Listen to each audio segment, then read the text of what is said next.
I'm really excited for this next. I'm going to call it a panel. Okay, we get to bring a bunch of farmers' voices into the conversation, and I get to welcome to the stage Gerardo Martinez, the founder and owner of Wild Kid Acres and the founder of the Global Alliance of Latinos in Agriculture, who is joined by a bunch of young farmers who I'm really excited to have with us today. So give them a round of applause.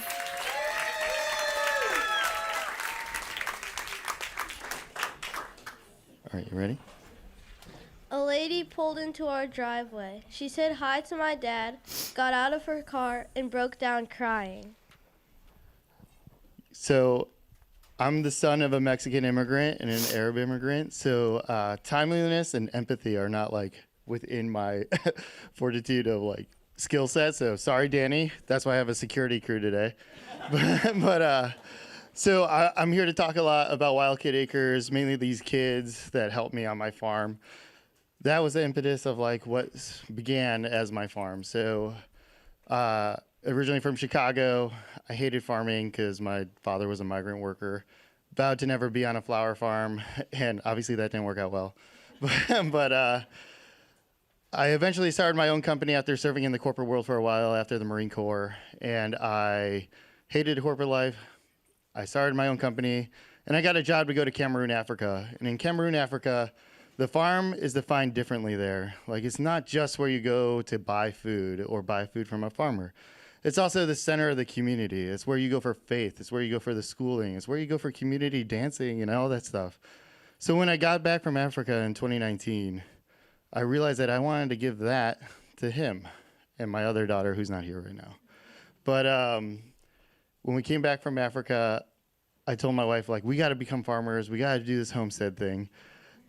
I found this piece of land in Maryland, in Edgewater, Maryland, that was essentially a brownfield. It was a dump, an unofficial dump, but a dump. And I thought, I can afford it. So I convinced my wife to move into an RV, and we were going to start farming. The plot of land was so entrenched with trash that it was 10 feet deep in most places. Also, the house that we bought with it was condemned the day we closed, and we didn't know that. So we started building the house by ourselves. My son and I would watch YouTube videos every single day and start building the house. At the same time, COVID hit. So we're living in an RV on this open space full of trash, and we're starting to build a house, not knowing what we're doing. And the neighbors started noticing. They're like, oh my God, this guy's nuts. And like, he's got all these kids out there. What is going on? And then we started getting cows because we got really deep into regenerative agriculture. Because the land was so trash, like I obviously didn't want my kids to be around toxins, but I also had to spend time building a house, so I couldn't be fully involved in production. I had to learn how to regenerate the land without the use of an intensive labor concept like most farms. So what we would do is I would build a house all day. At the end of the day, we would rotate animals. Those animals would uncover trash. We would pull it off. And then the kids would figure out ways to put more organic matter, whether that was wood chips from the tree service companies, food waste from the schools, anything we could do to regenerate the land. All at the same time, living in a trailer and hating our lives and having my wife almost kill me. But we started getting like a lot of like interest because people in Maryland are super nosy. I think everybody kind of knows that. But people kept pulling in and like, why are you guys so crazy? Like, what's up with the animals? Why do you have a cow on the street? We had no fencing. We had nothing, not even a house. So they're like, what are you doing? So like over 2020, we pushed everybody away. We were like, do not come. But then that lady pulled in. And I'm not like the most empathetic person in the world, so you can cry in front of me and I'll just stare at you. But she convinced me to open up and started asking me about regenerative agriculture. Started asking me about like, why are the kids moving the animals and not you? And she convinced me to open up. So we started opening up and the community drove into our house every single day. Like we had thousands of people lining up just to come to our farm. So in 2021, we decided to fully invest into this. I moved into my house, thank God. And we decided to open it up.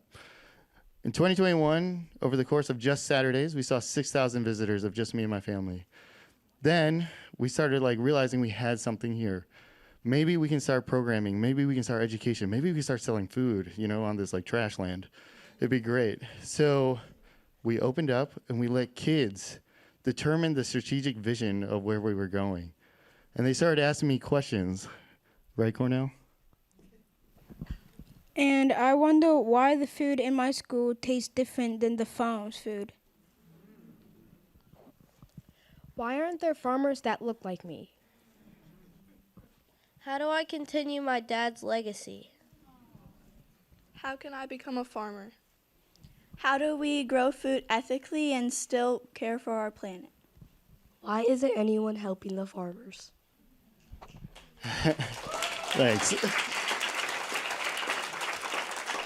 Thank you for clapping. They're super nervous. Farming is a reclusive profession. But we started realizing that we had this super unique thing. So we started growing. Last year we saw 50,000 kids on our farm.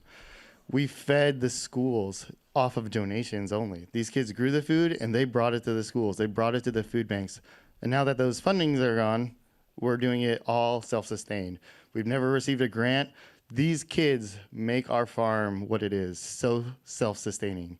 Now we're at a point that we realize our brand is super strong. We want to feed the community. That is who is making our farm successful. So we're starting the first ever farm franchise where we can place kids that want to be farmers on land that's not close to ours. And they can feed the community that they live in.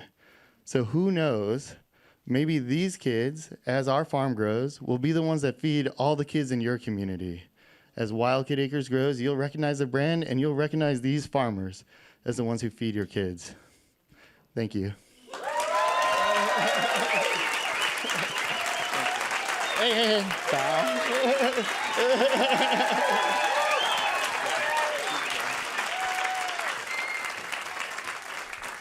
Thank you so much.